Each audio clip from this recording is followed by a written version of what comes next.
Hello and welcome to the World Ice Hockey Championships final game, Stockholm, Sweden. And you were looking at the Swiss lineup that's coming into this game. Yes, it is Switzerland against Sweden.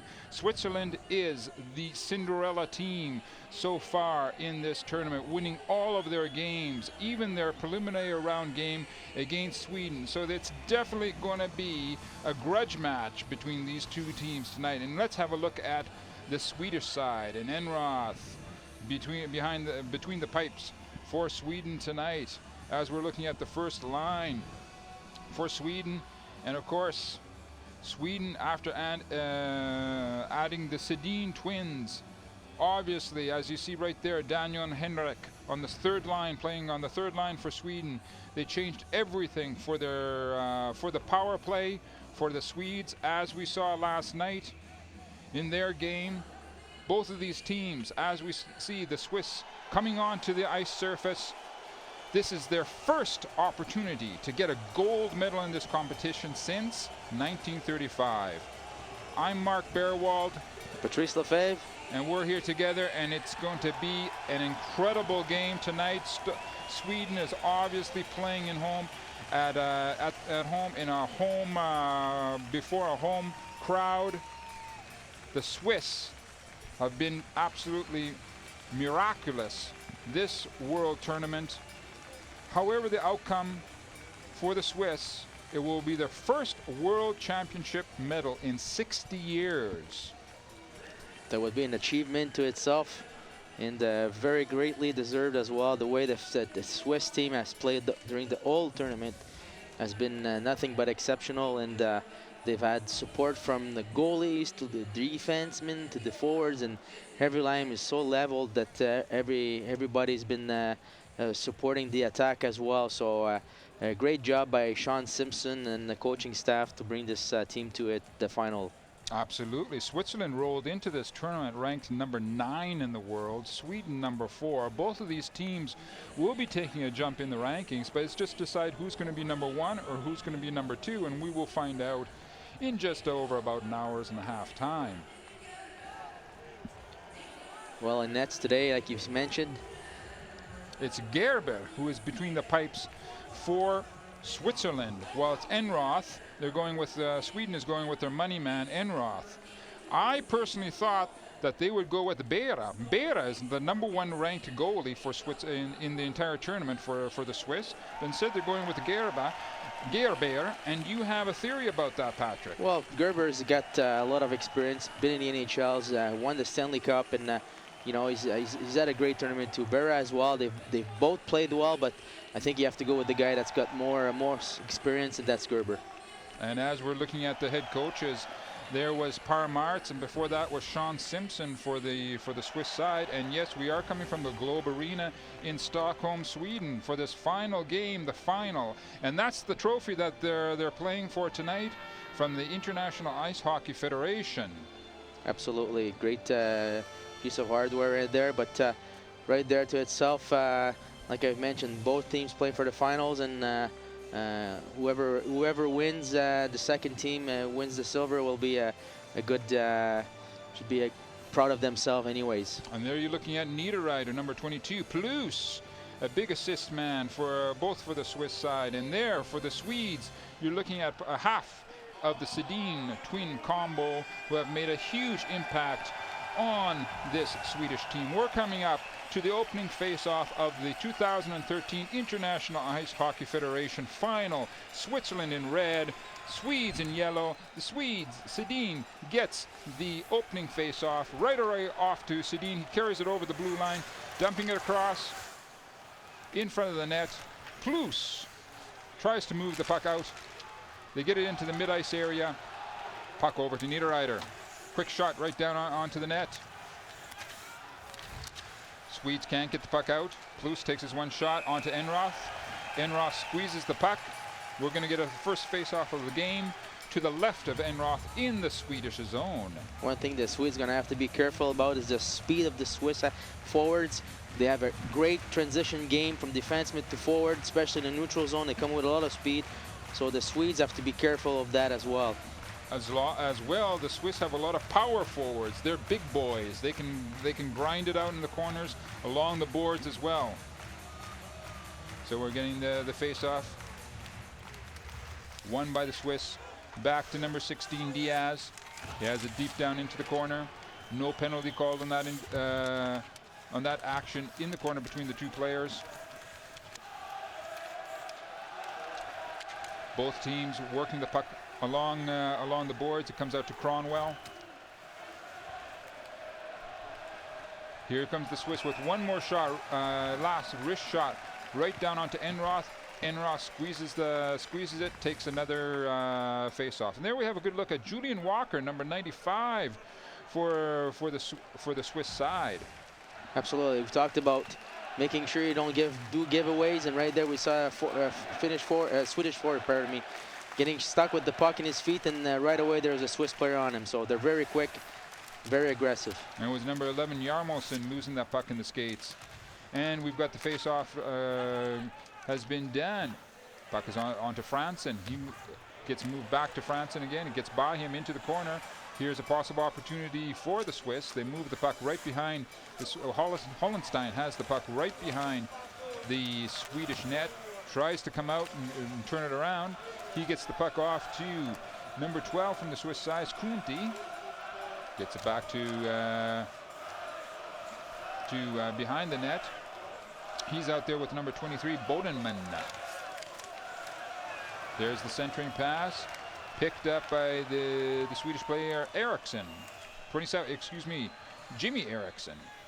And we saw before that the Swiss, how well they like to use the back of the net in their cycling. Puck go up to the D. They have a net front presence. If something happens, they throw the puck right behind the net for cycling.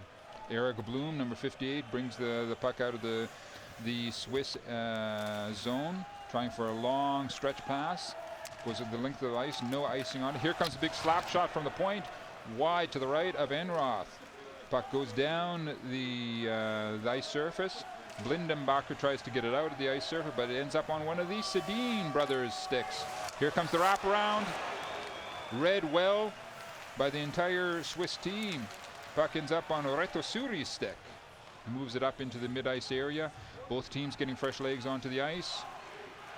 While Ambul as well goes for a change. There's that neutral zone trap that Swiss does so well. Swedes got to make sure they come in with a lot of speed and get the puck behind the Ds and force a forecheck.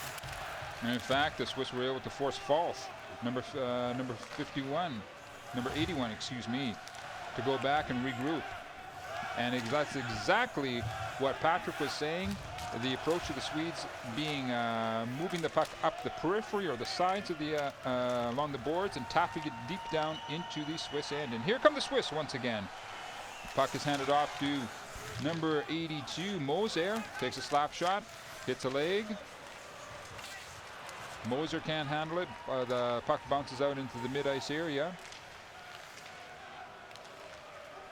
Long stretch pass, thrown deep down into the Swedish end. Hollenstein out there. Swedes throwing all four men, trying to stand up the Swedes at the blue line. There's the shot from the Swedes. Doesn't get onto net, but they're able to keep it in the Swiss end. Great play by Bloom right there. Here comes a quick wrist shot from the Swiss. Swiss player gets his own rebound. Hollenstein, that is. Hollenstein still working in the corner to get possession of that puck. Coming out with Bodenman. Big action around the Swiss, around the Swedish net. Denis Hollenstein and Bodeman. This is what they do so well. They use the back of the net, and then they get right in front, and they have other two attackers go right in front for a tap in for a rebound. And it's a good job. Very solid as well on the boards. Good work from Hollenstein, following up his shot, getting the rebound, and keeping the pressure on the Swedes. And the Swiss still have the puck in the Swedish zone. That puck is picked up by Retosuri, number 24. Worked along the boards. And the Swiss are still able to bottle the Swedes up in their own zone. And comes a quick shot. Ambul almost had himself a goal. Number 10 from the Swiss side. A bit of pushing and shoving in front of the net. There's Ambul. And the ref is doing the same thing that they did against USA and Finland, talking to the defenseman, number 15 Lindberg, about his aggressivity after the whistle, and probably gonna tell him, hey, listen, this is a finals game. Be careful. Don't put your team in a bad situation. Don't give a penalty power play to the Swiss team. So, and that is a good thing that referees do. That's actually very good. Talk to the players, try to massage them a little bit, get them into the rhythm. They know the players are nervous as well. Absolutely, and it's good that the referees don't want to be involved in the win or loss, so they let the guys play. And the Swiss keeping more and more pressure, walking right in around it. Goal! Goal! Switzerland!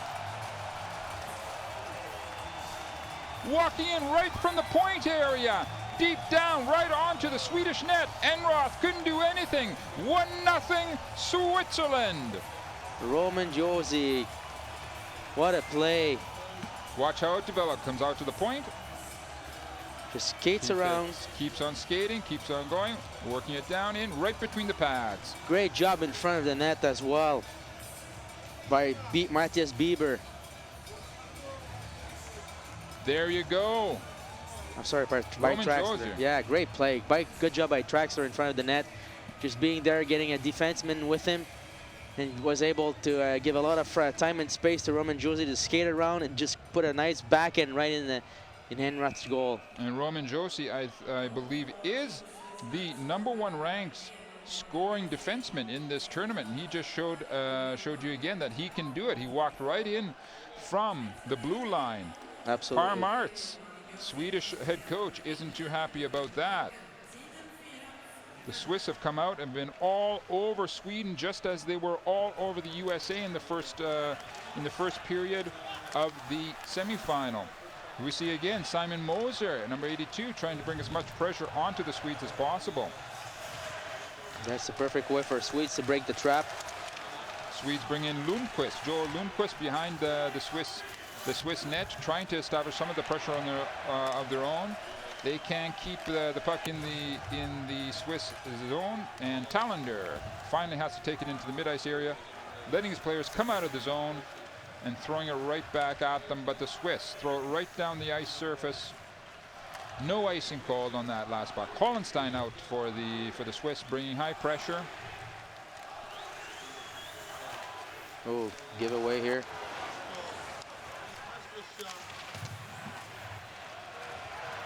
And the puck bouncing out into the mid-ice area again. Hollenstein out there with Kunti. Quick wrist shot coming in on Enroth. He squeezes the puck. There we have a good look at Hollenstein. He's been having a great tournament. There's the goal again. Watch Roman coming in. There's Bieber taking up all sorts of space in front of the net. Here comes Josi. And between the pads. Yeah, the Enroth didn't have his stick in front of him. See, his stick is on the side of him. Usually when the goalie goes down, always been told to put his stick right in front so the puck doesn't go 5-0. This is what happened. There it is. We see that Switzerland has number 5. Blindenbacher is out on the point for Switzerland right now. He would love to get a good slap shot in on the Swedes, but he's going to have to wait for that as the Swedes bring the puck down into the Swedish zone on Blindenbacher's stick. He goes behind the net, waits for his teammates to get organized so that they once more can bring some attacking pressure on the Swedes. A long stretch pass goes the length of the ice. Ambul gets down there before the Swedish defenseman does, but the Swedes do come up with the puck, bringing it out to Landskogs. They just try to go like that, it's not going to work. They're going to put the puck, like you've said, wide and deep. And we see big number 4, Kronwall for the Swedish side, poking the puck up the ice surface. It ends up on number 43, Morse Traxler's stick. His line brings it down into the Swedish zone once again. We get a stoppage in play with Switzerland up 1-0 on Sweden. It's the first period, 13:05 to go. Absolutely. We've seen the speed of Swiss, how quick they are through their transition, how quick they are with getting the speed in the neutral zone. And they have their defensemen that are really active.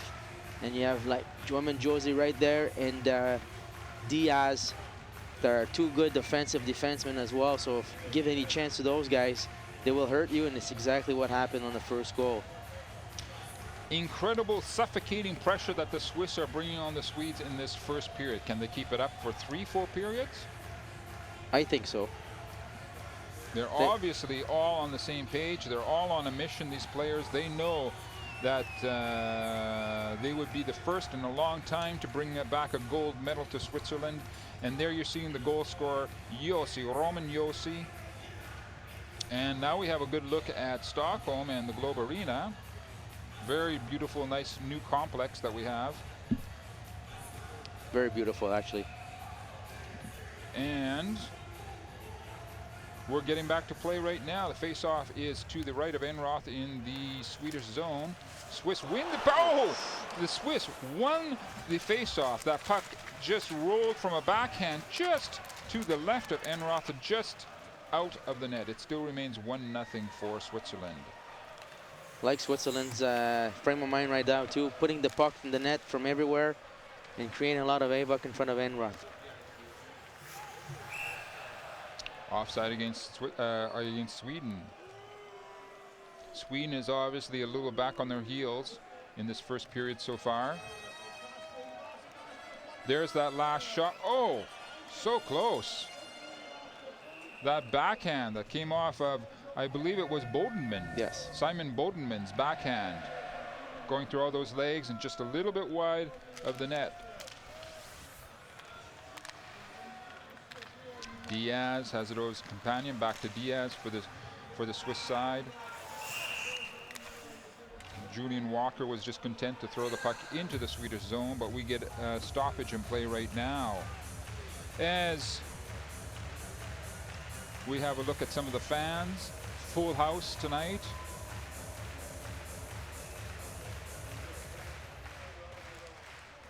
Swiss fans very excited, rightfully so.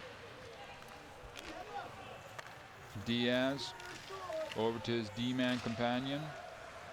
Puck is chipped down into the Swedish zone, where we have number 22, Daniel Sedin, brings it up, trying to move it around, goes heavily into the boards behind the net, back to the point. The big number, Henrik Talander. Talander dragging the puck down right in the middle, right in front of Gerber. Goes wide. That puck has to go off your stick right away as soon as it touches it.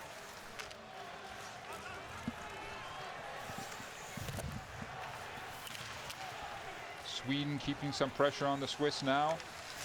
Looking for a rotation, throwing it down at Gerber. Martin Gerber, the Swiss goalie tonight. And there we have a good look at Talander. Bringing it up for the Swedes. Mid-ice area. Dumps it off to Lundqvist. Oh. Goal! Goal, Sweden! All tied up. 1-1. I believe it was Joel Lundqvist, number 20. But we will have to confirm that. That was a great play. 29, excuse me. Gustafsson. You saw the Swedish forward going in with speed. Taking a back pass, Wayne Gretzky turn, shooting the puck at net, traffic in front, rebound. There's a goal. Look how many people in front of the net. That's how many bodies? 1, 2, 3, 4, 5, 6, 7. When you have traffic in front and you put the puck at net, things happen. This is exactly what happened. There's a big greasy rebound, a nice goal. A big greasy rebound that Gustafsson, Eric Gustafsson, number 29. He says, I don't mind if I do, and he pops it into the net, and we have a game tied up 1-1 between Sweden and Switzerland. 11:05 left in the first period. And here comes big number 10, France, and he dumps the puck deep down into the Swiss area. Fruder, number 54, takes it. Here's a long stretch pass. Possible breakaway for number 82, Moser, Simon Moser. He had excellent speed going down there. It was a one-on-one situation. He was only able to get a backhand onto the net. That's long the stretch pass. Exactly. That's the transition I was talking about. From the defenseman to the forward, the puck travels very quickly, and their forwards are very quick, so you have to be careful so you don't get cut flat-footed, and it can create a lot of breakaways. And that was Simon Moser who almost had himself a breakaway right there. Seems to be getting into a little bit of end-to-end action here. Both teams opening it up.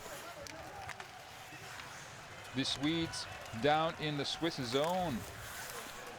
Working it along is Kronwall, Staffan Kronwall, the captain for the Swedes, number 4. And we get Von Guten, Patrick Von Guten, rings it around the boards out into the mid-ice area. Delayed offside against the Swiss. They come out of the zone. Here come the Swedes with number 21, Eriksson, Louis Eriksson. He's been having a great tournament so far, especially last game, getting a couple of goals. There comes Ambio, number 10 for the Swiss, coming in fast and furious into the Swedish zone. Daniel Sedin trying to do some dipsy doodling, keeping the pressure on the Swiss. Sedin sends the puck deep, right behind. And it looks like we're going to be having a penalty called here, the first penalty of the game. Tripping penalty. And Gerber is all over the Swedish player, telling him to stay on his feet. And with number 23, Persson, Niklas Persson. We're going to see exactly what the referee decides in this situation. Absolutely. Kronwall, the captain of Sweden, is over there talking with the referee. He wants to find out as well.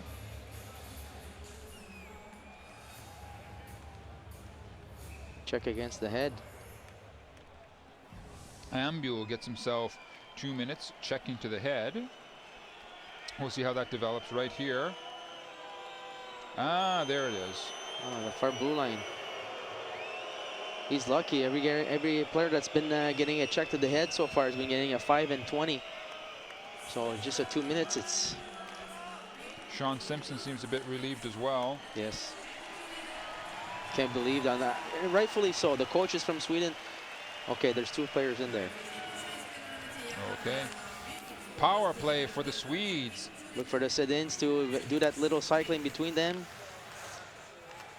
The Swedes keep the puck, working it around the periphery. It's a 5-on-4 situation in favor of Sweden. Roman Josi out there for the Swiss side. Here come the Swiss looking to create a 3-on-1 situation from number 90, Roman Josi again. And the Sedins come right back for Sweden. We saw Traxler doing a great job on number 44. Danielson for that one-timer. Being right in front of that shot lane. Swiss being very courageous. Seeing that opportunity and coming out with 3 men trying to create an opportunity, a shorthanded goal or a shooting opportunity. Just over 1 minute left in the power play for Sweden. Puck behind the Swiss net. Centering pass. Goes out to the blue line. Shot right back in to number 23, Daniel Sedin, 33, excuse me, Henrik Sedin. Here comes the opportunity. Goal! Goal, Sweden! Number 33, Henrik Sedin. 2-1, Sweden over Switzerland. They're not wasting any time getting goals. Absolutely, that was a great pass from one brother to the other. Just open net, tap in pretty much, and just the patience of Sweden. They were lucky a little bit, trying to cue plays a few times in the slot right there, but there's a lucky pass that goes to, I think it's Daniel, right to Henrik, and it taps it twice and empty net goal. So watch again. There it is. There's the second goal. Henrik Sedin, assist from his brother. But so far, Swiss are doing a good job taking away that shot from number 44, Danielson, in the back, and clogging up that little play that the Swedes do when they do the little cycle between them. So that was actually a lucky goal by the Swedes, but hey, it counts. The Swedes have turned things around. It's 2-1 Sweden over Switzerland. Just over 8 minutes left in the first period, and the Swedes are still coming after the Swiss. The Swiss were this was what Switzerland was doing for the first number of minutes of the first period. Now it's completely the opposite situation, where the Swedes have caught fire and coming after the Swiss. Big hit right behind Enroth, the Swedish goalie. Here comes again. Excellent opportunity for, I think it was number 81, Falk from Sweden. Yes. Absolutely. Great job by the D coming in late, and forward being patient, seeing a light man. But the thing is, the Swiss cannot change the way they've been playing so far. You got to keep playing in the middle, and keep trying to take away the speed of the Swedes. They can't get rattled. They can't get off their game plan. Let's have a look at the goals so far. Here come the Swedes. First goal going by Gerber. Gerber was complaining a bit. He thought there was a bit of an invasion into the crease area of his net from Bieber. There's the second Swedish goal between the Sedin brothers. Henrik netting himself a goal right there. One thing, it's very important for both teams, since their power play, you just see the power play of Swedes. Switzerland's got the best power play of the tournament as well, so they have to be very careful with the penalties and be very, very disciplined. And of course, that second Swedish goal came about from a penalty situation. Absolutely. For a power play. Exactly. We get a resumption of play in the Swiss zone to the left of Gerber, the Swiss goalie. The face-off is won by Switzerland. By the Swedes, excuse me. The Swiss get the puck back. Now they're coming back down, trying to take a long shot onto Enroth. Parmarts obviously breathing easier than he was in the first few minutes of this first period of the final. As we look at number 48, Matthias Bieber coming off, and as we for the Swiss, and Henrik Sedin sitting down beside his brother on the Swedish bench. Swedes win the face-off in their zone. They move it off to number 44, Danielson. Throws it out in the mid-ice area. Switzerland now gets possession of the puck. Throwing it down. Hollenstein coming in. Looking to create a situation with Kunti, I believe. Here's Hollenstein again. Ooh, just wide. Another backhand. We see the Swiss being very aggressive now against the Swedes. Every puck is being fought over, especially by Bodenman at the line. The Swiss are able to push it into the Swedish zone. Now it's a race for the puck, deep down into the Swiss area. Number 54, Führer. Philippe Führer was able to handle it. And they send Kunti down to the Swedish area, end of the ice. It's turned around now. A quick turnaround again, but the Moser and company are whistled down from the play. Sean Simpson does not look happy. Another penalty, it looks like, coming out. 6 men on the ice. Too many players on the ice. We're going to see how that developed there. Plus is this number 28, the assistant captain for the Swiss. As we look at the Prime Minister of Sweden, I would say something about him, but I don't know anything about him. Hairstyles, maybe. Yeah. And the Sedin brothers are out again. Sweden has a power play. 2 minutes. 6 minutes, 10 seconds left in the first period. 2-1 Sweden. Can they add to their total right now? Puck is played back to the point. No slap shot. They keep the puck around the periphery of the ice zone, trying to draw the Swiss players out of their box defense. There's that play that the sit-ins try.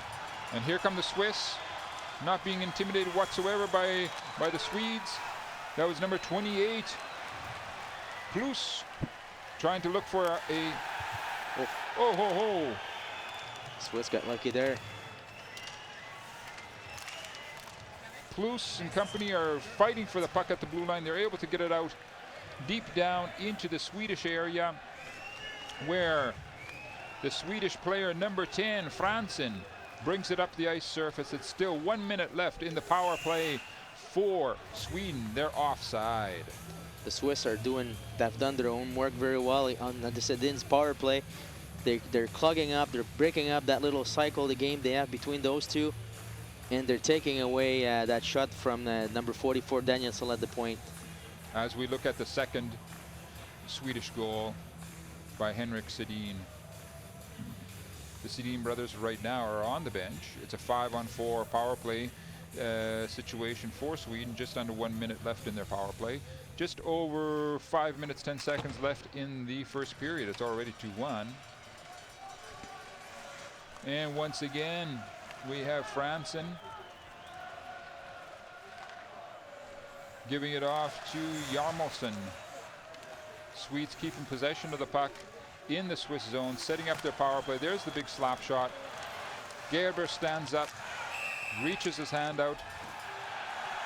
All the Swiss players come walking in to defend their goalie Gerber. They're saying Landskog came in a bit late after the whistle onto Gerber's glove hand. Well, he didn't have the puck 100% in his glove, so for sure they're going to try to battle it. There at Safaf. Landskog coming in, getting pushed by Seeger, the captain of the Swiss side.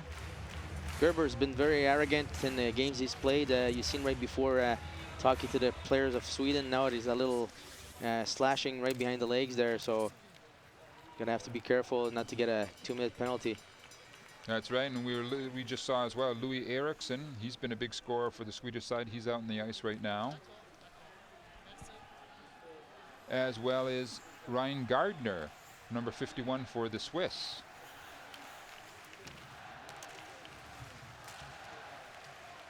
And the Swedes have the puck behind the Swiss net. Gardner follows it into the corner for the Swiss.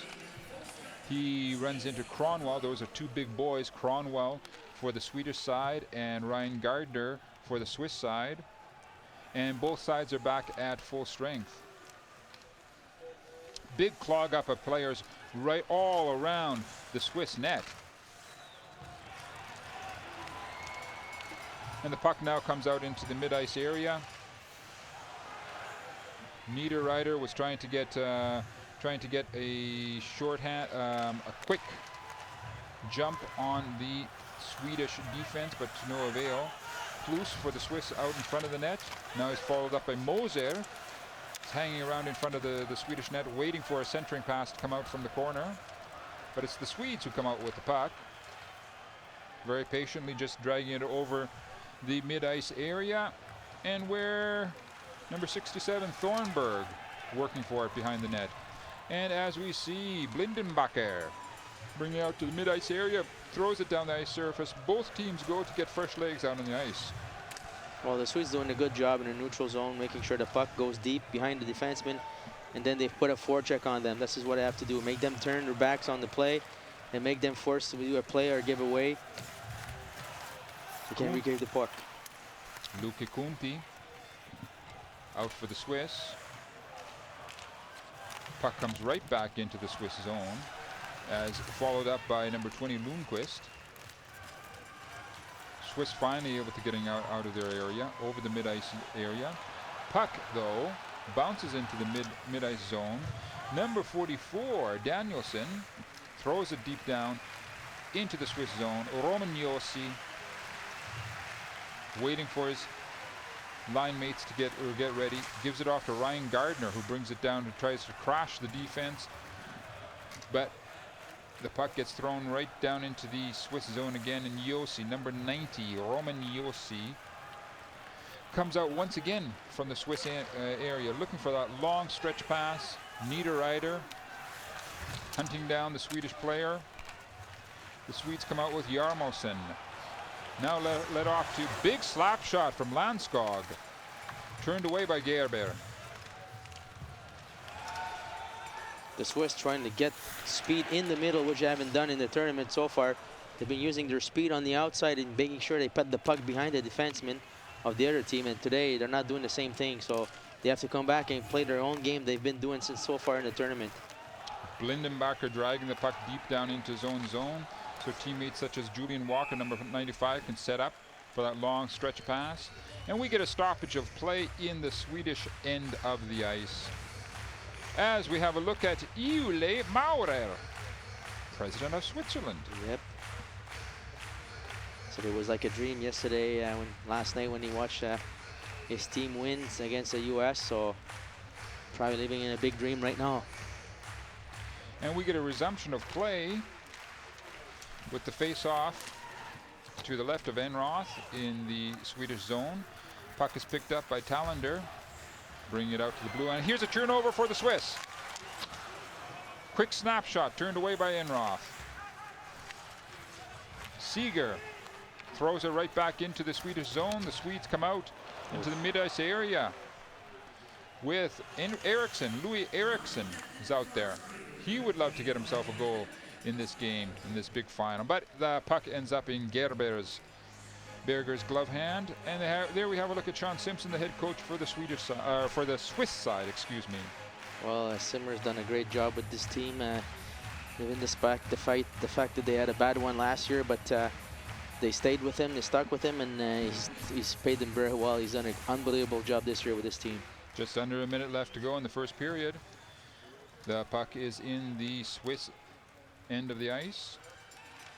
Bringing it out into the, big hit from number 4, Cronwell, on number 43, Trashler, Morris Trashler, right at the Swedish blue line. Both teams trying to exchange a few body checks. And the Swiss are able to keep the puck in the Swedish zone. Julian Walker, number 95, is out there for the Swiss. Swede looking for that one last slap shot down onto Gerber. It pops off into the other side of the ice. Hollenstein and his line are out for the Swiss for these last few seconds. There's the last little shot down onto Gerber. Oh, and now we're getting it mixed up. Now we're getting a big mix-up in front of the Swiss goalie, Gerber. There's going to, I would say it's a fair chance there's going to be a few penalties coming out of this. What would you say, Pat? Probably. Well, for sure, you don't want anybody getting close to your goalie, or touch your goalie, and you don't want to take any liberties about it. And you got to defend your crease and your house, like we say, and that's what the Swiss team are doing. With 2 seconds left in the first period. There's that last shot coming in on Gerber, the Swiss goalie.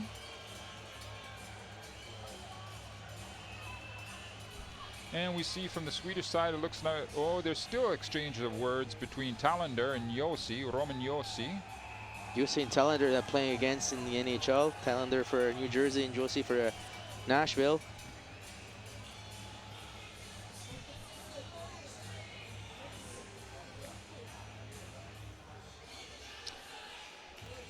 We'll see exactly what the referee has to say about this entire situation here.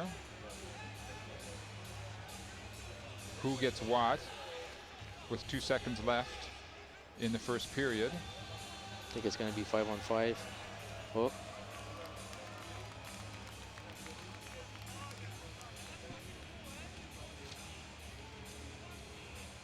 Both refs today, one is from Czechoslovakia and one from Russia.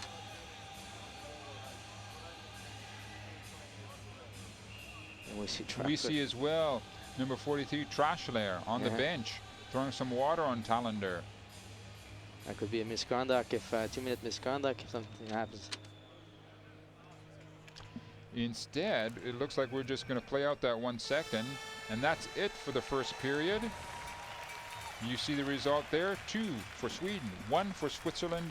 We're going to take a break, and we'll be back in just over 10 minutes time.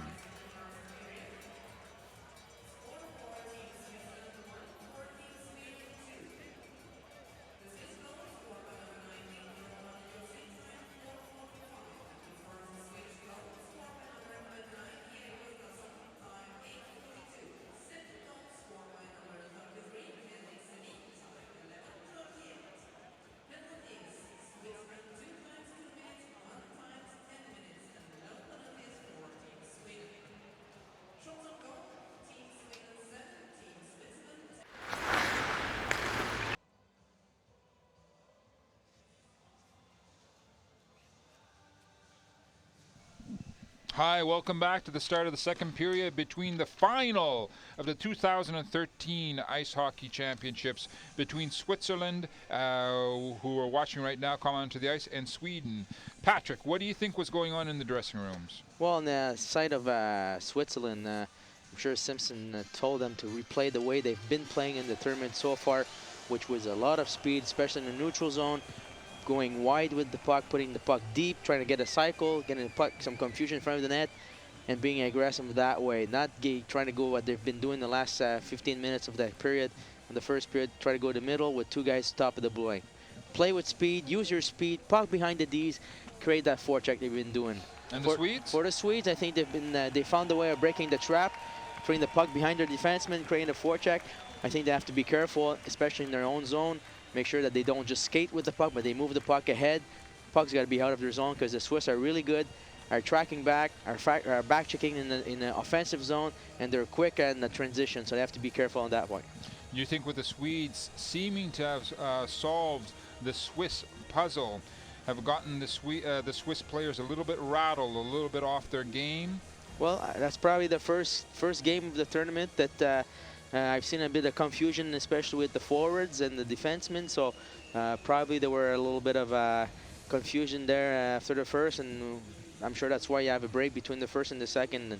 And Simpson probably told them to get back on track, get back to what brought them to the final game, which is using the speed in the transition. And how important is it to have a goalie like Gerber, lots of experience between the pipes for you? It gives your players that extra confidence to go, maybe make that one more rush up against the Swedish goalie, Enroth, who has had a very strong first period. Well, absolutely. I think Gerber had a good first period as well. Unfortunately, there was traffic in front of him in the first goal. In the second goal, there's not much you can do about it. It was a pretty much open net. But Enroth, first goal was a little bit weak, and then the rest was solid. So we'll see what happens in the second period. And here we have the opening face-off, won by the Swiss. Roman Yossi brings it up to the mid-ice area, dumping it deep immediately down against the Swedes. Swedes working it just over the Swiss blue line. Puck comes out behind the Gerber. Here comes the Swiss looking for that first shot from number 48, Bieber, Matthias Bieber. Turned off into the corner, and the Swedes are able to bring it up with one of the Sedin brothers following up his shot behind the Swiss net. Once again, keeping possession of that puck, cycling it back to one of his players. That's picked up by Granberg. He brings it deep down into the zone. Swedes still moving the puck around. Here comes the long shot from Landskog. Julian Walker throws the puck for the Swiss out into the mid-ice area, and it's brought back immediately by Granberg once again. Swedes again all over the Swiss at the beginning of this second period. Absolutely. He's creating a lot of pressure. Good cycling, good puck movement. Landskog leaves the puck off for a centerman. There's the shot down into Gerber. He turns it around. It's shot all the way down the ice, and we'll have an icing call against Switzerland. It seems that the Swiss have stayed in the dressing room a little bit in this first few minutes of the second period.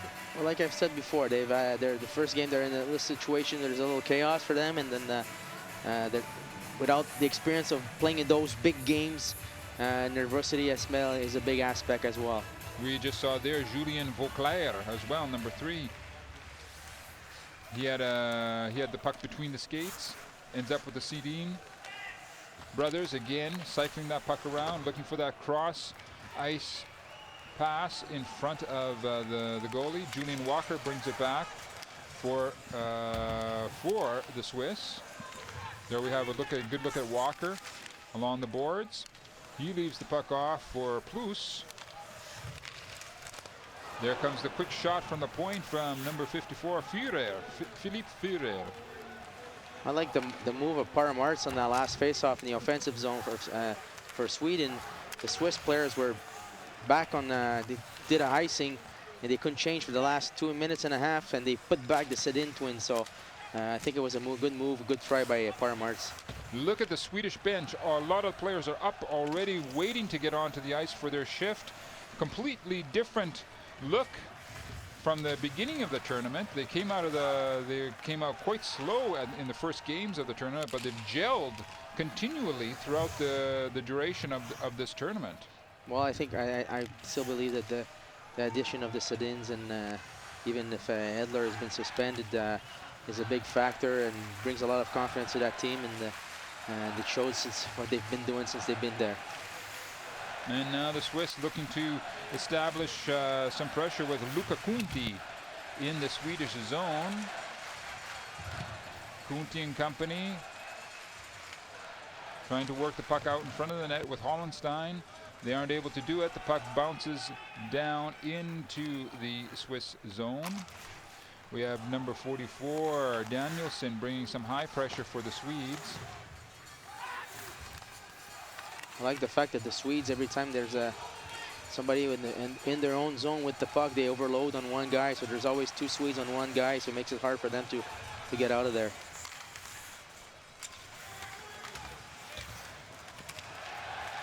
Hollenstein gets the puck out for the Swiss, out to Kunti. And we get the play is whistled down. This is what we didn't see about the Swiss teams in the beginning so far until yesterday. When they got the puck, they went wide and fast. Now they get the puck and they have a tendency to go towards the middle. So it takes away a little bit of their speed and their ice. And as you were saying, they got to stay with the game plan. Don't get rattled and try and start doing things on their own. Gardner out there, number 51, taking the face off for the Swiss. The puck ends up on the stick of the Swedish defense, who bring it up into the mid-ice area. Long wrist shot down on Gerber. He turns that away. Here comes Landskog. He had a good shot on Gerber.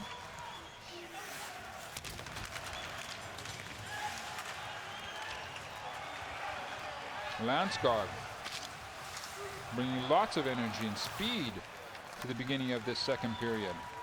Swiss having lots of trouble getting out of their own zone right now. Finally, they get up into the mid-ice area. Ambul chasing down that puck for the Swiss. Good support by the Swedes. And the Swedes get it up over the blue line. And we've got an offside call. Well, the Swedes support each other very well in their own zone, making a lot of reverse plays, get away from the pressure of Switzerland, which makes it hard on a forecheck. Paramarts, the head coach for the Swedish side, looking on from the bench. Looks more like a school teacher or a chiropractor, I don't know. We get a resumption of play with number 43, Trachler, Morris Trachler, taking the face-off for the Swiss, but the puck winds up on the Swedes. It seems that the Swedes are taking a bit of control in this second period so far, and the Swiss can't allow this to happen, especially number 3, Vauclair, Julien Vauclair. He has to do his best to try and create opportunities for the Swiss side. And there are the Swedes breaking up the Swiss attack in the mid-ice area. The puck bounces up over the glass, into the netting. We get a stoppage in play, and we get a good look at Talander. He had a very active first period, exchanging opinions as well with Yossi. And I think we're looking at Prince Daniel, Prince of Sweden. He's been a big fan of the game. Every game he's been there so far, supporting his country, rightfully so. I like the way the way that the Swedes playing, especially in the neutral zone, getting that puck behind the defenseman of Switzerland, and creating a lot of pressure on the defenseman, making it hard to get out of their zone. And we do seem to be passing more time in the Swiss end of the ice so far in this second period. Yes. Plus takes the face-off for the Swiss. He loses it. Loses the face-off. Here comes the shot down onto Gerber. Gerber covers up. We'll get another face-off in the Swiss end of the ice. Gerber, in fact, lost his headgear in that last play. Here comes the slap shot off into the zone. Sedin. Henrik Sedin was looking for a rebound, along with Eriksson. I like that play they do on the left wing, on the left circle, the face-off. You got Daniel, that's the centerman, wins the puck back and then backs up towards the goal line, at the front of the goal. Sorry. You have Eriksson that comes in from the outside to the inside, and then you have Henrik that backs up in the back. There we just saw number 95, Julian Walker, from the Swiss side, going off to the dressing room. He may have to get some medical attention. We're not sure exactly what happened. We'll see if he makes it back to the Swiss bench in the next few minutes. Swedes again coming right after the Swiss. Henrik Sedin behind the Swiss net, coming up with the puck. Roman Yossi in the corner as well. Now it's Sedin being looked after by Diaz. Oh, huge opportunity for the Swedes from number 4, Kronwall, the captain. He walked in, he had the entire side of the ice free for himself. Switzerland's lucky that it's Kronwall that was on the ice on that side, not somebody else.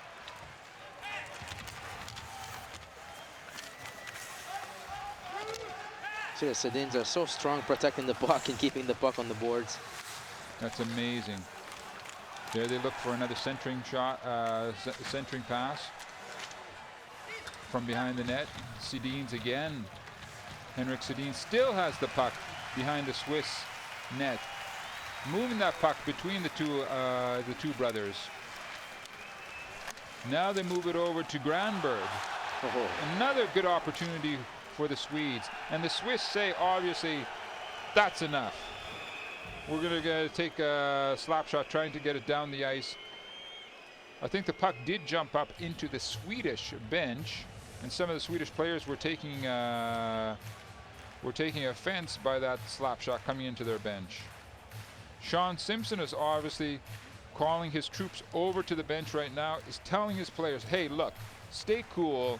Stick to the game plan. Don't get rattled. We're running around. We're following the puck right now. Stay in your area and keep on playing your position. That's what he's telling right there. He says, we're not here for nothing. We don't just come. We just didn't come here to show up. We're here for a reason. Let's play about it. Let's do it. We're in the finals because for a reason, because we've been doing the right things. We've been doing all during this tournament. Don't change our game. Let's play with confidence. Play the way we've been playing in the beginning. Let's go. Don't just look at the Sedins. Play with them. In fact, that last series of plays of the Swedes, they had all sorts of space. And as you were saying, the Sedin brothers are extremely effective at keeping the puck in the Swiss end of the ice. And there's the result right now so far. 2-1 for Sweden over Switzerland. 13 minutes left in the second period, excuse me. And that was an attempt by Reito Suri from the Swiss side. We haven't seen all that much of Suri so far. No. And back to Führer, Philippe Führer. Plays the puck back up to the blue line. There's an example there, right, Mark? Führer had the puck. Usually that puck is up right away to the forwards. Now hesitated, kept the puck, and the forwards of Switzerland, they were going with speed. Now they have to come back again. So it takes away all that speed in the neutral zone they used to have. So the defensemen have to get back to passing that puck up right away. The timing, the mechanisms have been disturbed by the Swedish game so far tonight, and the Swiss players so far haven't been able to adapt that mechanism to what they're seeing.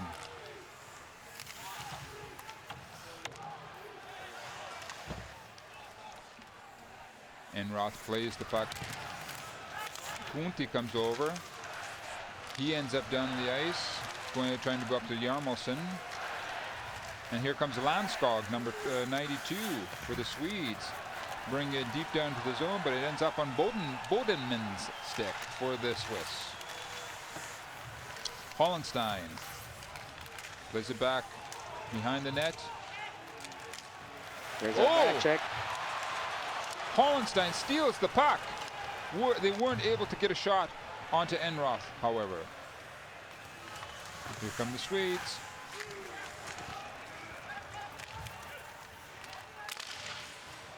It's exactly what I said to you, Mark, before the second, that the Swedish defensemen have to move their puck and not skate it, because the forwards of Switzerland are very quick to come back check, and get that little puck back and create a turnover and a pressure again against you. There we have a good shot of Diaz, number 16. He left the puck for Roman Josi. Morris Trashler was trying to get in there to disturb the Swedish players.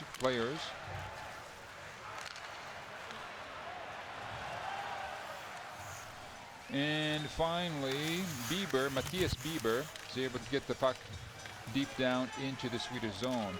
Moser for the Swiss is prowling around in front of the Swedish net, but to no avail. Gerber plays the puck over to Moser himself. And it's Trashler trying to bring it in, throwing it towards Enroth and the Swedish net. Well, good job by either Reader going with speed on the outside. Almost, you can that last play there, you could almost see the frustration on the Swiss players. Absolutely, they haven't been used. They've been used of everything. We see that back check again.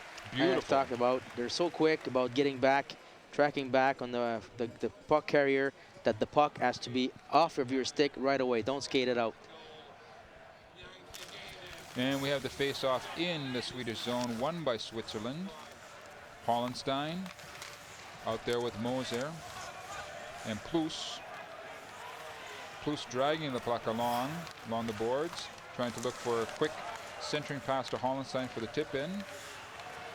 Swedes come up with the puck, and they exchange the puck in the mid-ice area.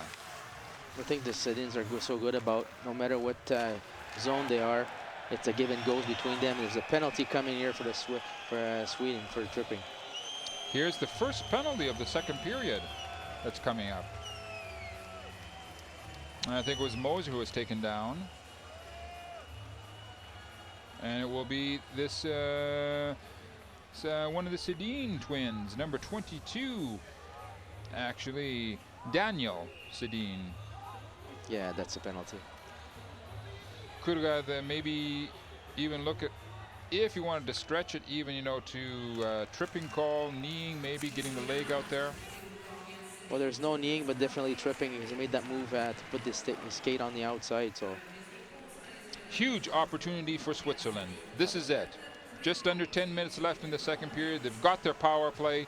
They've been extremely effective on the power play throughout this tournament. This is a huge opportunity for Switzerland. Absolutely.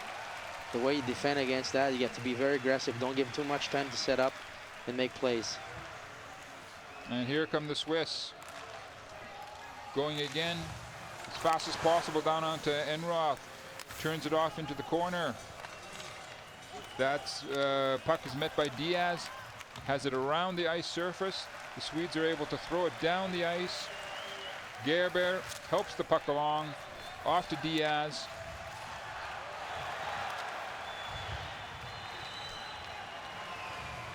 Here comes Roman Josi. He had the Swiss goal in the first period.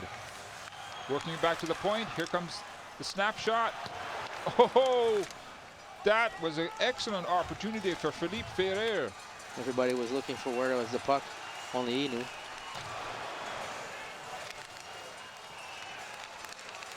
Again, the puck coming in from the point.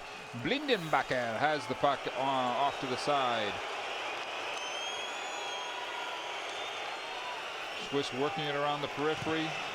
Again, looking for Hollenstein, working the puck in front of Enroth. That was a good play. Blindenbacher. Play is whistled down. That was a good power play by Swiss. Getting a lot of scoring chances, and with a bit of luck, could be 2-2 right now. But as we saw, the Swedes have no fear about trying to break out from their own zone. But, even though they are in a penalty-killing situation. Well, you have to be aggressive. You can't just let them set up easy and make their plays. If you have a chance to go, you have to go. Especially if they have a face to the wall, then that's when you have your best opportunity to put a forecheck on. Plus wins the face-off for the Swiss side. It's over to Niederreiter. But the Swedes send the Swiss right back into their own end. Gerber stops the puck for Vauclair.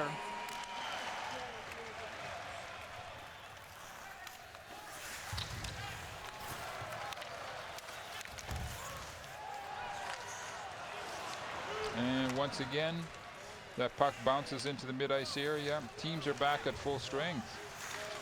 Just under 7 minutes and 35 seconds left in the second period. That's a big possibility there, and excellent work from Matthias Bieber. That was a bad giveaway there by number 29 from Sweden, Gustafsson.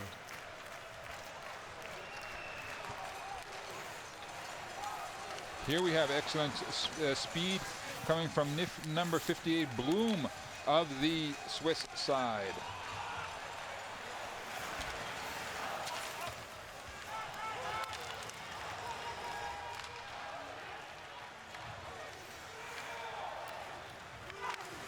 Gerber plays it off the boards into the corner. I believe it was Roman Yossi threw the puck up the ice.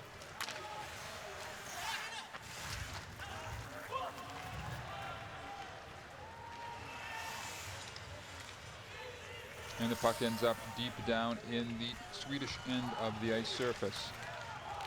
Brought out by number 10, Franson. And we get a stoppage in play as we have a good look at number 67, Thornberg, from the Swedish side. Well, the pace has picked up a little bit in the last 5 minutes. Seems like the Swiss are getting a bit more speed on the outside, rightfully so. But they gotta get that forecheck that they're so good about and get that cycling going and get some confusion, especially for the defensemen of Sweden that are a little slower than the Swiss one. So and there's that back check that I was talking about. Ollenstein coming back from behind, lifting the stick, getting the puck, creating a scoring chance for his team. Excellent job, and that's what Switzerland has to do time and time again to get itself back into this game. Those second efforts are what needed to turn some opportunities for the Swiss side. The Swedes, of course, have to go out and look for another goal to try and get some sort of cushion. Sean Simpson looking for a new combination of players, trying to get that extra spark. In fact, the Swiss seem to have lost that spark that they had throughout the tournament up to this point. They were a bit thrown off their game by the Swedes. Maybe now they're getting back into their rhythm and they're able to read the Swedes a bit better. And we get a resumption of play in the Swiss end of the ice to the right of Gerber. Here comes this quick snapshot through a lot of bodies. Sedin again bringing the puck in, throwing it right on Gerber.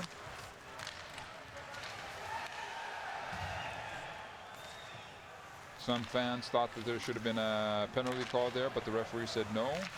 Sedin throws the puck right in onto Gerber. He gets it off of his chest protector. And we will have another face-off to the left of Gerber.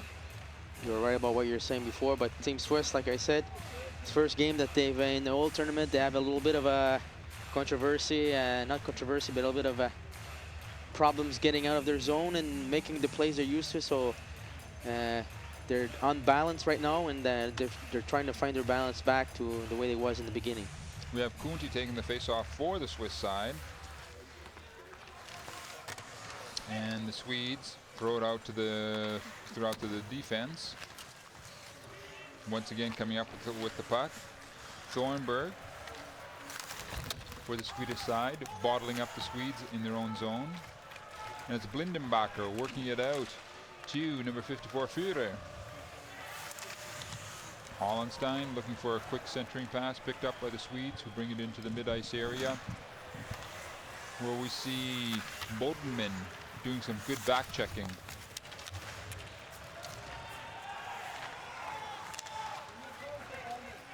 And again we have Philippe Führer feeding it up to Kunti.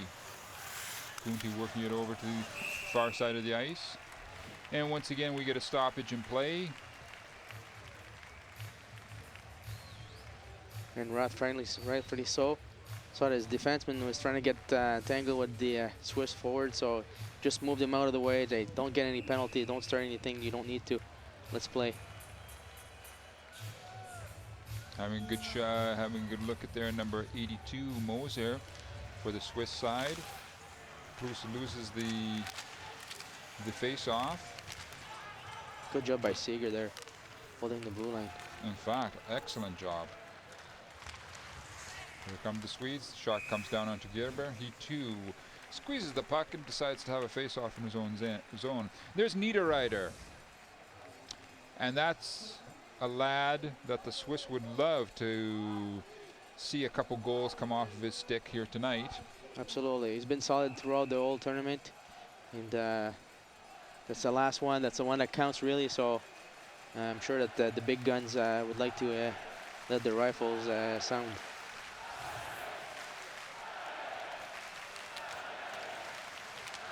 Face-off in the Swiss zone, battling for the puck, still around the face-off area.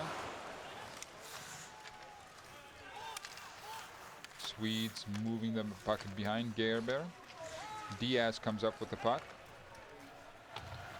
moves it down the ice into the mid-ice area. Icing waved off. As we see 48 Bieber, Matthias Bieber. Oof.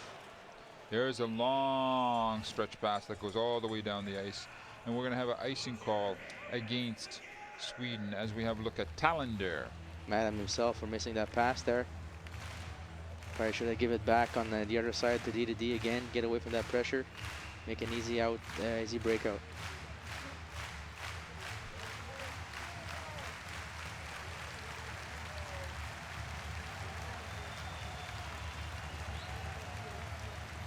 And face off to the left of Enroth in the Swedish zone. Puck pops out over the blue line.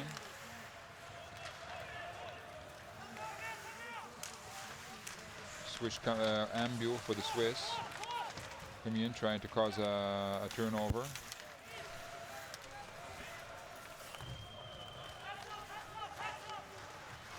Talander moving it around the ice surface. It's being hunted down by 54 Führer, Philippe Führer.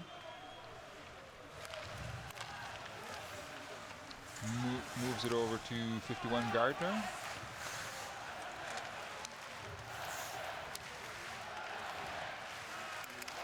What do you think about the Swiss telling Ryan Gardner, big number 51, to go and just park himself in front of the Swedish net? Well, that's his role. That's what he has to do. He's so big, and he's a strong guy, and he's got a great touch around the net. That's where he makes his living. Hollenstein bringing some pressure on Landskog, I believe it is.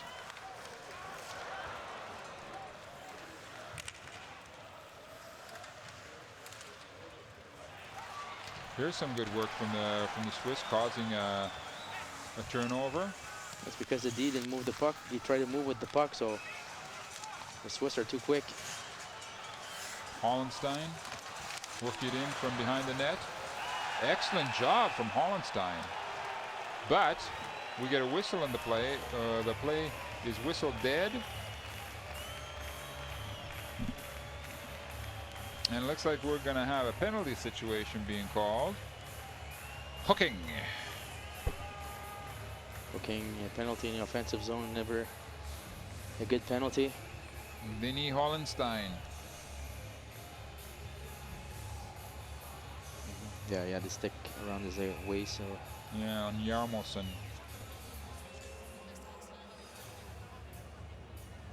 Martin Plus taking the face off for the Swiss. And we have a Swedish power play situation. The puck is thrown down the ice surface and the Swedes will have to regroup in their own end. 1:50 left in the power play for Sweden. This is a decisive, I say this is a decisive moment for the entire game for both teams.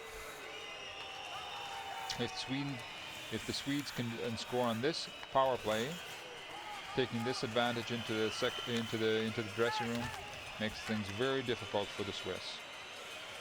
Swedes Absolutely. move it back off to the point. Yes. And again, we've got the Sedin brothers out there cycling the puck from one to another. Puck just bouncing on stick. Good job by Eriksson, but puck just wobbles out. Oh.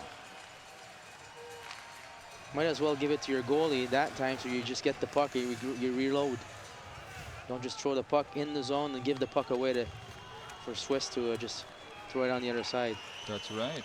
We see big captain Staffan Kronwall, number 4, bring the puck down, throwing it deep down into the Swiss zone. Julien Vauclair takes a slap shot slaps the puck around the boards. And once again, we are looking at the Swedes coming out of their own zone. Good speed from number 10, Franson. Look how aggressive the Swiss are. It means the Swedes have to move the puck quick. 25 seconds in the power play. Bouncing the puck around. Good job by 15 Swiss. seconds left in the power play.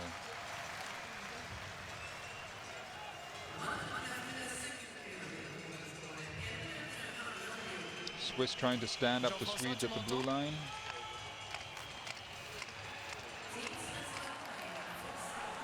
And full strength between both sides. That was a good kill by the Swiss team. Very aggressive. No chance for the Swedes to set up.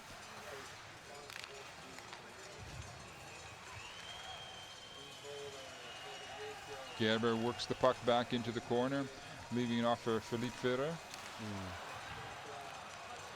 Thornburg breaks it up.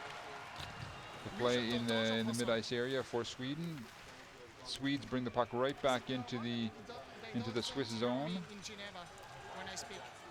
10 seconds left in the second period. Ambuel trying to bring some pressure onto the Swedish defenseman, but to no avail. It seems, as we see number 5, Blindenbacher. And that's how the second period ends. 2-1 Sweden over Switzerland. We'll see you back here in just over 10 minutes time.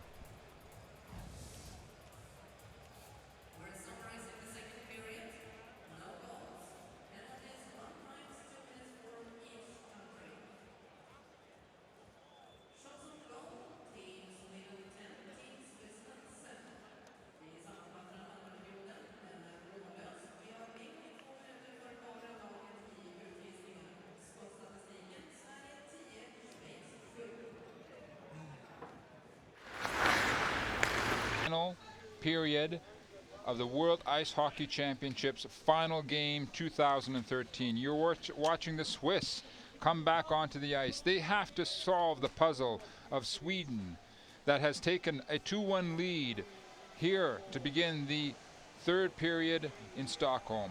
There were, as we watch, Enroth leading his troops back onto the ice surface. They've done an excellent job of creating problems for the Swiss that the Swiss haven't seen all throughout this tournament. Well, the Swedes definitely have to come in the third period. A lot of experience on that team. Been in those situations before. All they have to do is make sure they manage the game, keep playing with the way they've been playing, put a lot of pressure on the defensemen, keep a lot of cycling. Make sure you move the puck out of your zone quick and get into the transition. From the Switzerland's part, last period, like you've said, nothing to save it for. They're in a situation where maybe it will never happen again, or maybe it will take another 50 years to happen again to play for the goal. So they have to take advantage of that situation, get in there. Don't respect too much the Swedes. Play the way they've played so far that brought them to the final game, and don't leave anything behind. I would say as well, they have to take examples from Hollenstein. Those second efforts from Hollenstein, creating coming back with his back checking, taking the puck away from the Swedish defenseman, creating opportunities. They have to have 20 minutes of complete and total concentration to get that one goal. It gets so frustrating. You're just one goal away from tying up the game. We'll see how the Swiss are able to handle this pressure. Sean Simpson and his troops, they talked it out over the intermission between the second and third period. We're coming up to the opening face-off of the third period. Sweden 2, Switzerland 1.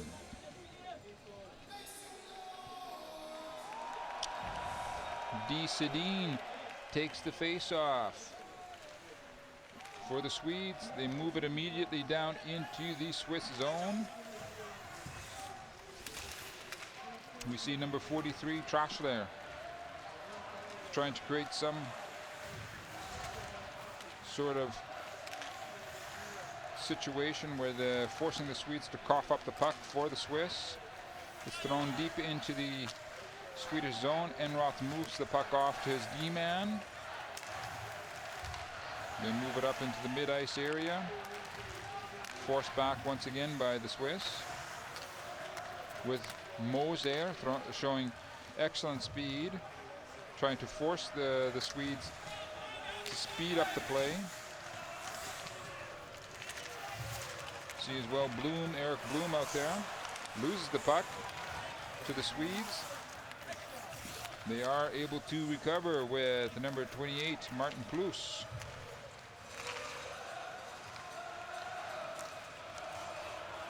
The Swiss have to support the defensemen closer. They're too far apart. Closer together. Get that short pass. That's how you get your speed in the neutral zone. Swedes Thornburg throws it up into the mid-ice area.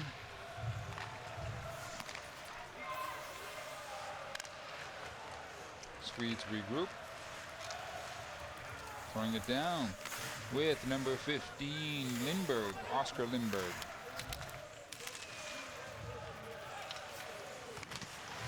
There's a shot right down onto Gerber. Turns it away into the left corner. Swedes establishing their presence in the Swiss zone, keeping some pressure. Finally broken up by the Swiss side. Swiss are trying to bring more speed to the beginning of this third period. Absolutely. Physicality as well with Kunti and Hollenstein. There's a good work from Hollenstein right behind the Swedish net. Leaves the puck off to Kunti. He's followed up by number 16, Diaz. Who has the puck right now. Looking for a stretch pass right at the Swedish blue line. Suri's pulled down. We're going to get a penalty here against Sweden. This is exactly what the Swiss were looking for. Exactly. You don't want to give that opportunity to the other team. And unfortunately, Franson made that interference against Suri. It was actually not necessary. There's Franson doing his interference against Suri. Yeah. Suri helped himself a little bit out there, but the action was made by Franson anyways. Swedes win the puck from the face-off. We have a Swiss power play right now. 1:50 left in that power play. Diaz working the puck out from his behind his own net.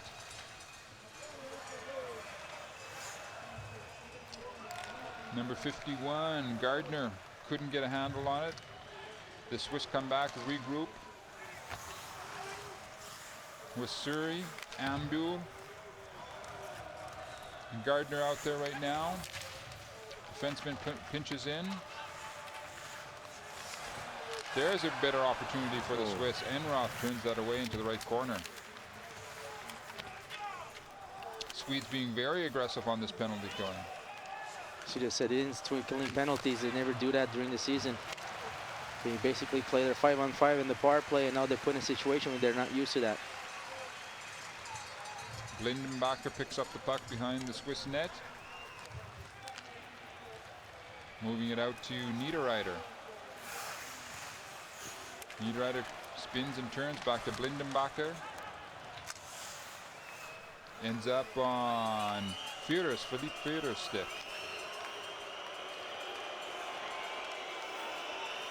Blindenbacher seems to be pinching in towards the goal. Rethinks it.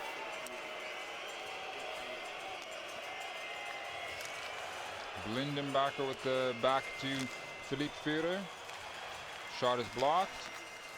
Blindenbacher works it back down into the corner to Martin Plus. Blocked to Blindenbacher. Oh. There was a bit of a rebound let out by Enroth. But the Swedes come up with the puck and throw it all the way down the ice. 2 seconds left in the power play. Team's back at full strength. Oof. Ooh. That's exactly what the Swiss have to do. Absolutely. Keep on trying to create opportunities like that. Swedes have to pick up their play, try and move the play into between the two blue line areas. Swiss are very effective when they put that forecheck and they start that cycling and they shoot the puck, move the puck from forward to defenseman, and then they put the puck in front with traffic. They have to do that in the third period, absolutely. Big Julian Walker's out there for the Swiss side.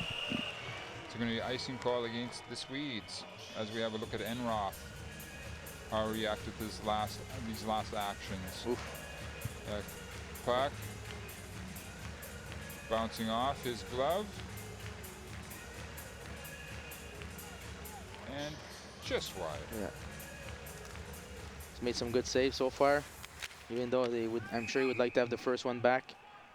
Made some good saves, especially on the last power play here for the Swiss. As we have a look at Bodenman, Simon.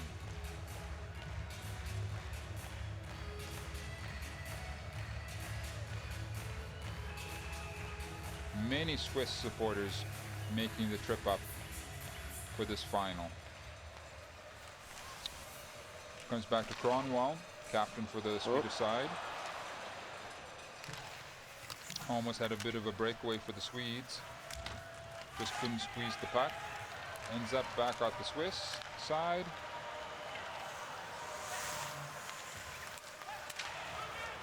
That's just what the Swiss didn't do all tournament. Give that little pass back. Oof. Oh. Gerber coming out of his net to face that 2-on-1 situation from the Swedes. Little back pass like that in an offensive zone that creates turnovers like that. Usually they keep the puck ahead, put the puck deep, then they do that little cycling game. Now they try little things they haven't done all tournament, and they almost paid the price for it.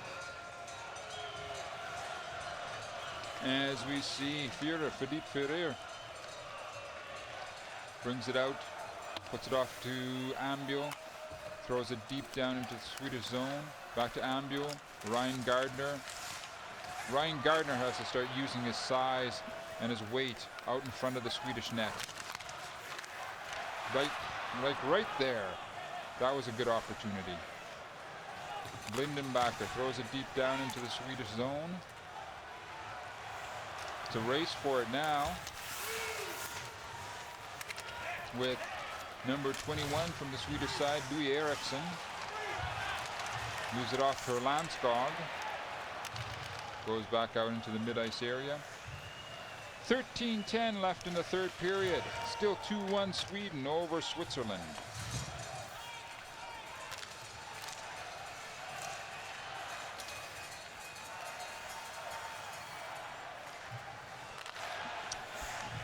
Vauclair brings the puck out. Oh, gives it away. Here's a breakaway for Landskog.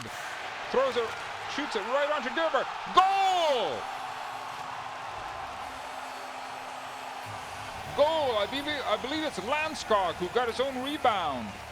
Landskog or Chamerson, number 11. We'll have to see in the replay. Well, that was a big mistake by Julien Vauclair, trying to beat the guy one-on-one instead of moving the puck up. You're right, it is Jarmosen, number 11. See the mistake? Vauclair Great forecheck by Landeskog. takes the first shot, rebound comes out. Oh yes, it is. Popped in by Jarmosen. All Vauclair had to do is move the puck ahead. Now hold on. Did that puck come out over the blue line? I wish I could see that again. Now hold on there. If we could see that replay one more time, I would like to see if that puck came out over the blue line, because Landeskog was still over the blue line. If that puck came over the blue line, he would have been offside. Let's see. I wish we could see that replay one more time. Anyway, it stands 3-1 for Sweden right now. Absolutely. Watch, watch, watch. The puck did come over the blue line. I gotta see it again.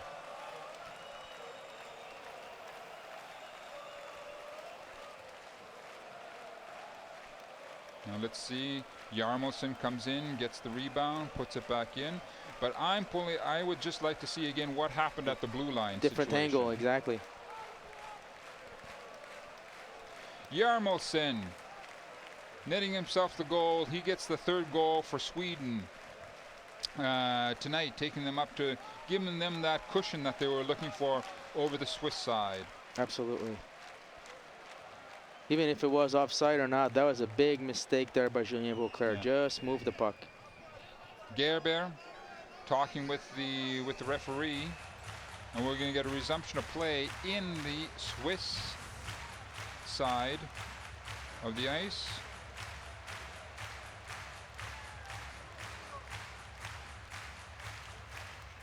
And Sedin wins the face-off. His brother takes it into the corner. They cycle it between themselves once again, as we've seen throughout this tournament since they joined the Swedish side.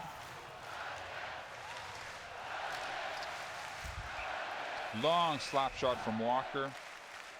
We get a stoppage in play. Hopefully they'll show that play again. There we see the final part of it. Jarmosen coming in. There's Landeskog behind the net.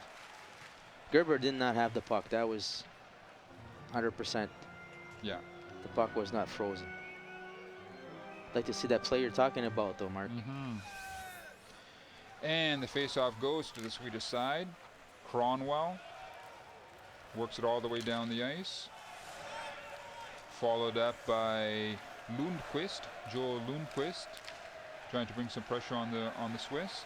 The Swiss, Kunti coming down, trying to bring some pressure along with Hollenstein. Lots of time left in the game for the Swiss to get themselves back into it. Oh yeah, absolutely. Blindenbacher bringing the puck out from behind his own net.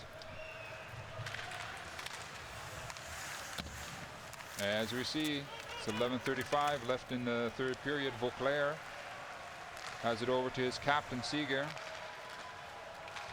See, Hollenstein was coming in the middle with the speed. He had Kunti on his left coming with speed. What they usually do is puck wide, go wide with speed, and they do it. They try to go in the middle for some reason.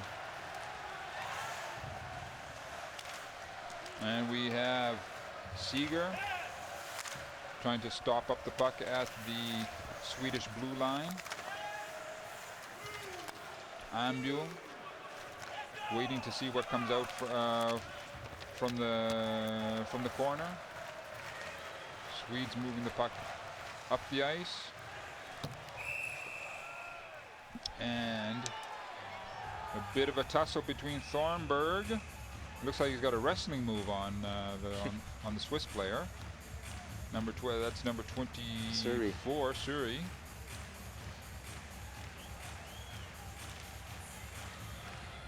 I thought the Swedish player touched that. It's a icing against Swedes.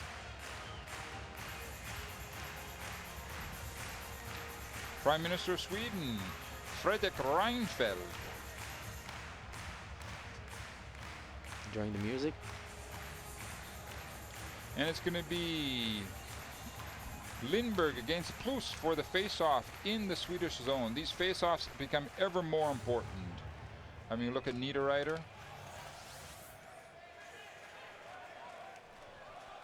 Roman Yossi on the point, number 90 on the point for the Swiss. And in fact, it is Yossi who goes back to pick up the puck, taking it behind his net. We just saw there 27-19 face-offs for Swedes. And the puck, that shot from Simon Moser bouncing up into the netting, so we get a stoppage in play. As we have a look at Diaz. And now we're looking at Jacques Roch, the president of the IOC. René Fazel.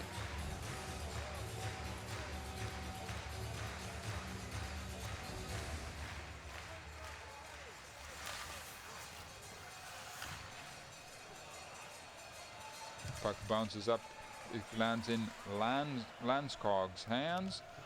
He dumps it down into the Swiss zone. Jarmelsson's out there with him. Jarmelsson got that the third goal for the Swedes.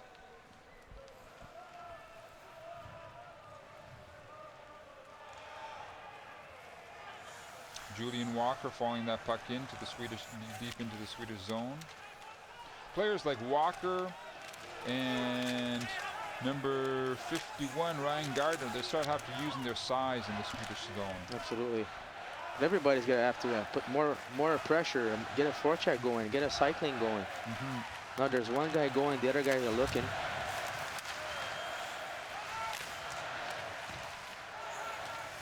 Blindenbacher, the defenseman, was coming in. As you were saying, the Swedes often work a situation where they have two Swedes and one Swiss player. That's exactly what the Swiss have to do against the Swedes. Start trying to get 2 or 3 on one situation. Enroth turns that puck into the right-hand corner. Blindenbacher comes to meet it. Working on it with Hollenstein and Kunti. Swedes are still able to keep control of the puck, working it along the boards. Blindenbacher throws it right back at him. Finally, the puck does bounce down the ice. Gerber stops it, hands it off to Philippe Führer. The refs letting the team plays.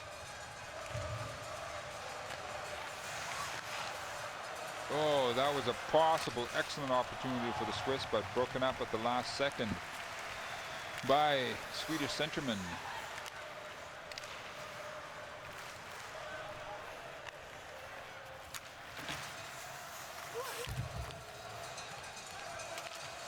Swedes keeping the puck in the Swiss zone.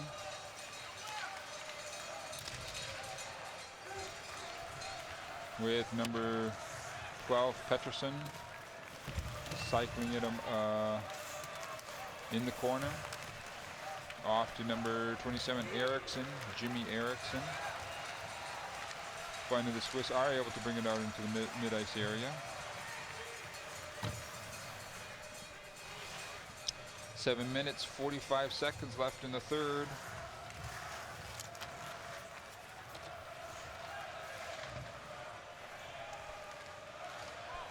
Oh, here comes a good opportunity for the Swedes. That was number 15, Lindberg, who couldn't quite get a good quality shot off.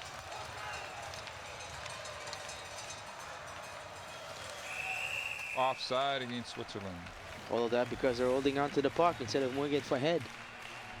As soon as they pass the red line, they have no play. Instead of throwing it deep and getting the puck with speed like they did all tournament, they try to carry it in the middle, then it creates offside because the other guys have to stop. There you go. Let's have a look at some of the plays that have been going on so far throughout this game. Here comes Yossi for that first goal in the first period. And then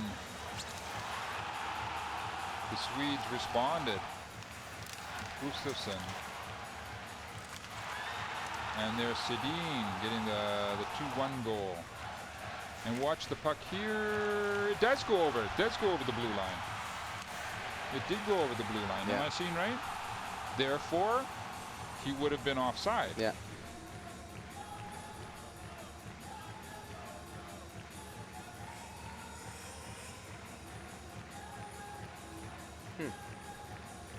That's interesting. Well, there you go. Things happen so fast. You can't be looking to referees' decisions by the referees for for saying that the game went one way or another. You have to look at the overall play from a team. Blindenbacher bringing it in now for the Swiss. Quick snapshot coming in from Ambu from the point right onto the net. Enroth freezes the puck. That would be one possibility for the Swiss now, to just continually throw the puck at Enroth, force as many face-offs as possible. Run your players right in front of the net, look for rebounds, look for deflections. Absolutely. Put the puck at the feet of the goalie and try to jam it in. Go, crash the net, 2 guys at the net, puck at the feet. Hope for a rebound, hope for, like I said before, a greasy goal, touches your skate or something and goes in. Doesn't have to be nice. That's right, the hours count. And we're looking at the Swedish fans being very patient, waiting for the end of this period, so they can say that once again they are #1 in the world. Cronwell working up in the mid-ice area. Puck jumps up into the air. Hollenstein bringing as much pressure as he can for the Swiss. That's worked by Diaz. Back into the opposite corner. Swedes keeping the puck. There's the quick shot down onto Gerber.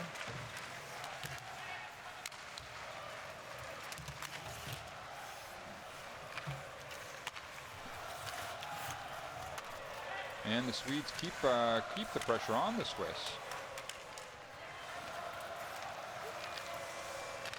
Over to Cronwell. Here comes the big slap shot. Deflected off into the corner. Picked up by one of the Sedin brothers.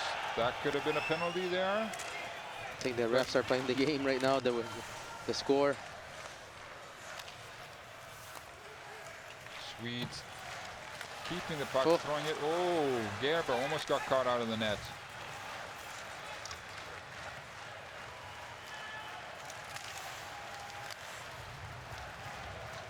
Swiss player number 23, Bodenman.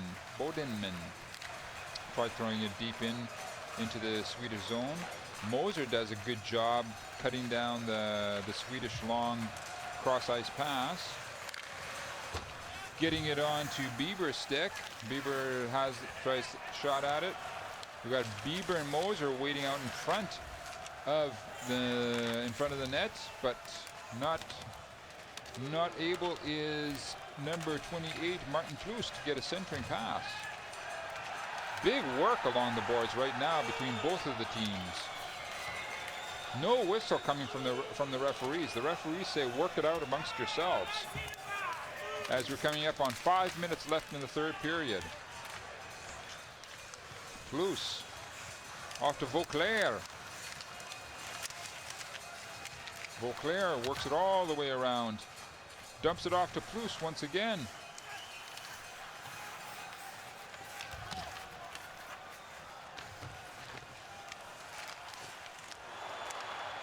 Big scramble in front of Enroth. Puck goes wide. Good job by the Swiss. That's what they have to create right there. And there's one of the Sedin brothers waiting for a long pass. Goal! Goal, Sweden! Number 21, Louis Eriksson. Hold on. There's going to be a review on that goal. Looks like there's going to be a review. One of the Sedin brothers, Daniel Sedin, has been hurt. Say that Eriksson touched the puck with his skate. They kicked it in, but if it was not intentional. They're going upstairs to have a look at this last goal from Eriksson. Daniel Sedin is hurt on the bench.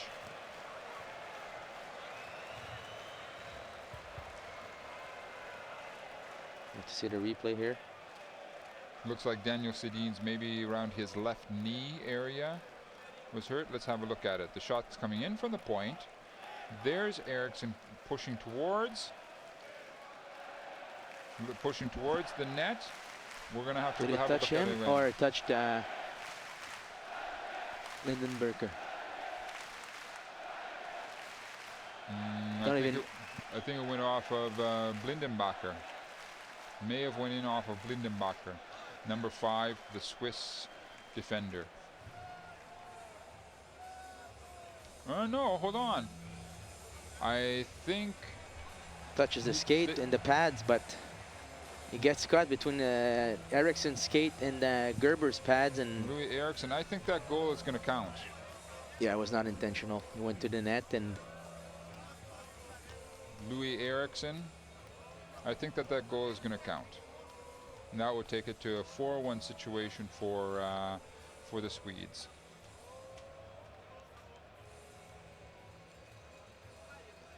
I don't know what happened with Daniel Sedin. Oh, Right in the hip area. Yeah. yeah. That hurts. The door to the bench was open, and just at that right moment came along a hit.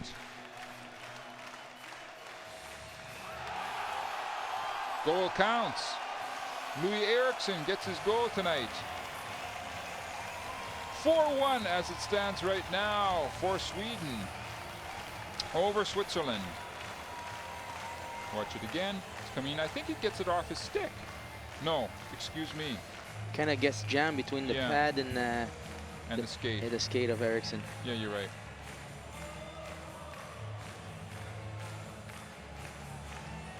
That was a smart play by Sedin as well. But again, that's what you just said. Throw the puck at the net, get in there. Sometimes those pucks will go off knees, go off your shin pad, Exactly. go off your stick, off your skate, onto your stick, something of that nature. That's exactly what they did. Ambul is having it out with Lundberg right for this face-off.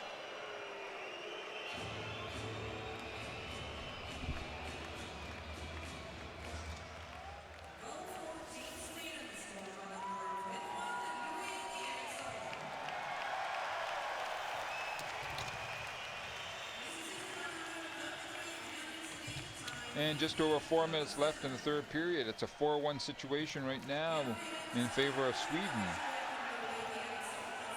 Penalty coming up against Sweden. There goes Gerber out of the net. Niederreiter throws it across the ice. The Swiss are getting their 6th attacker out onto the ice surface right now. And if I'm Sean Simpson, I would go with a 6-on-4 too.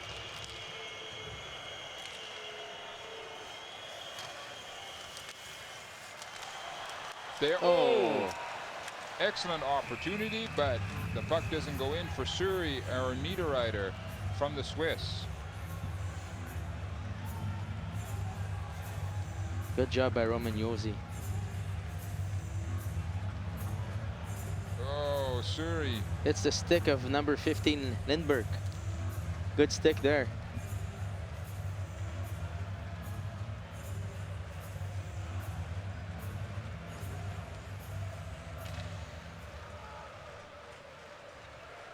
And there we see Niklas Persson. He gets 2 minutes for tripping. And I think you're right. That's a good idea. Pull the goalie right now and get a 6-on-4 situation because you have the face-off. They just did. 6-on-4. They're listening to you.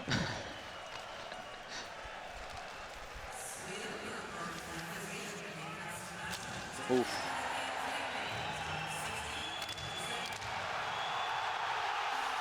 Oh, goal! Goal for Sweden. Sweden was able to get the puck, throw it all the way down the ice surface, and it's in. It's 5-1 for Sweden. Well, I was talking about redemption in the before the game there, Mark. Since the Swiss won the first game against, I said, I don't know. There's always something about redemption in the hockey, and there you see it. Watch to the right of your screen. Gets it right there, throws it all the way down the ice surface, right in the center of the net as well. That's good. It's pretty good, isn't it? if you only tried to do that, but well, since they got there, the team just went from black to blue, and it was total different team with the Sedins there, and just saw that the talent and what they can do on the ice with those two brothers. Yes, they are unbelievable. It's still a Swiss power play. They still have 1 minute 40 seconds left. It's now a 5-on-4 situation. Gerber, the Swiss goalie, is back between the pipes.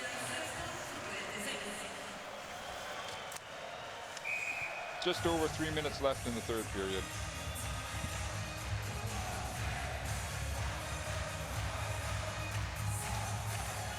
Bormar's a little more calm now, sitting on the bench.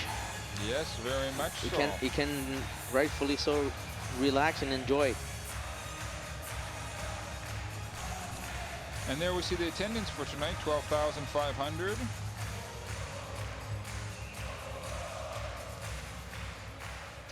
And the face-off won by the Swiss. Here comes a big slap shot from the point from number 58, Eric Bloom.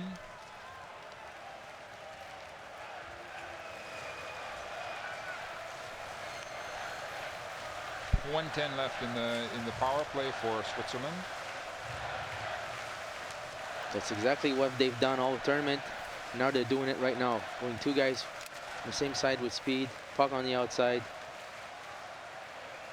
A little bit late. Yes.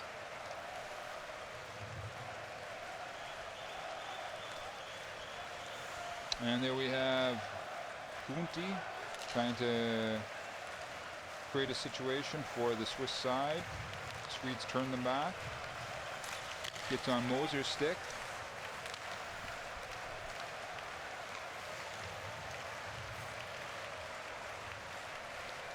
And once again, there's Niederreiter.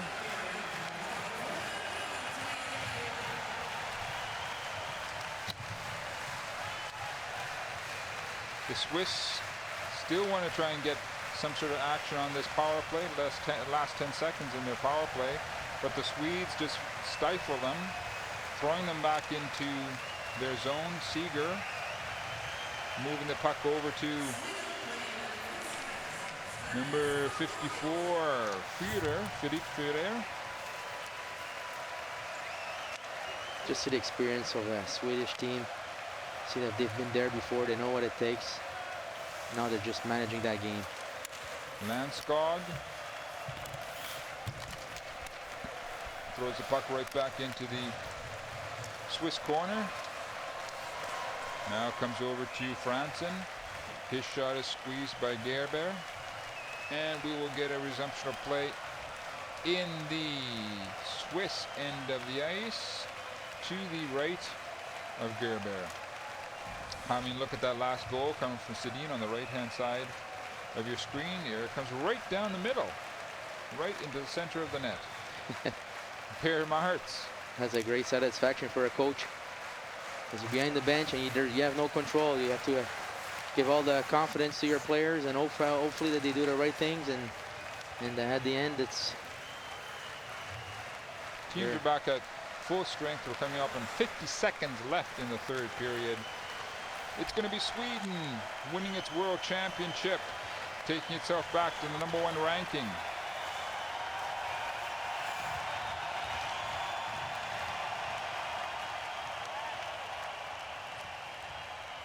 And still the Swedes are coming at the Swiss. Franzen once again throwing the puck at the Swiss net.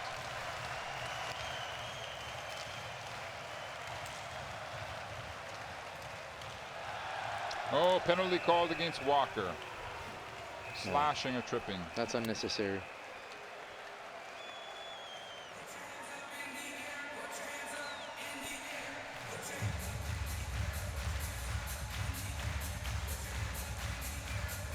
Well, that's a great finish to a great tournament. That's right. Winning it in their home stadium, in front of their home crowd, the Swedes. Doing an excellent job. As we were saying, they had a bit of a faltering start to the tournament, but they gelled, as you said, with their new additions, amongst them the Sedin twins.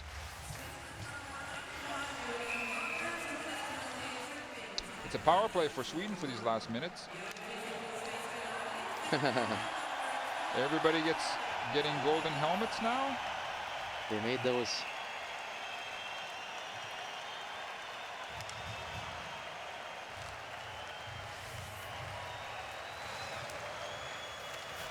Ten seconds left.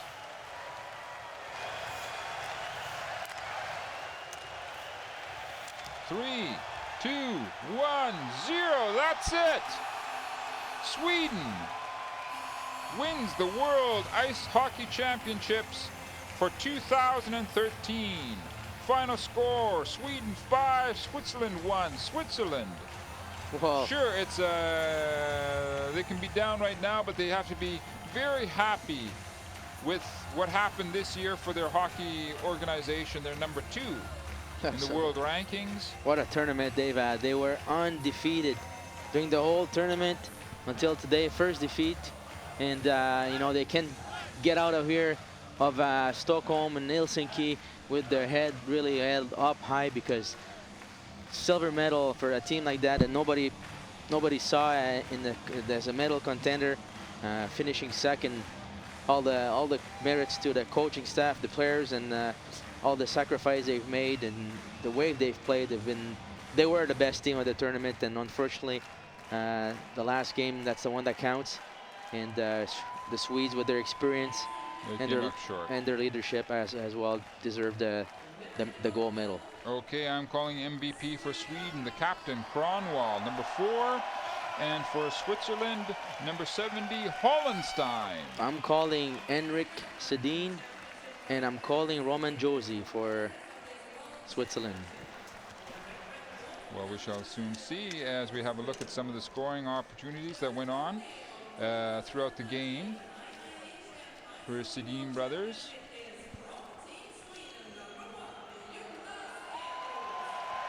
Oh, Enroth is the MVP.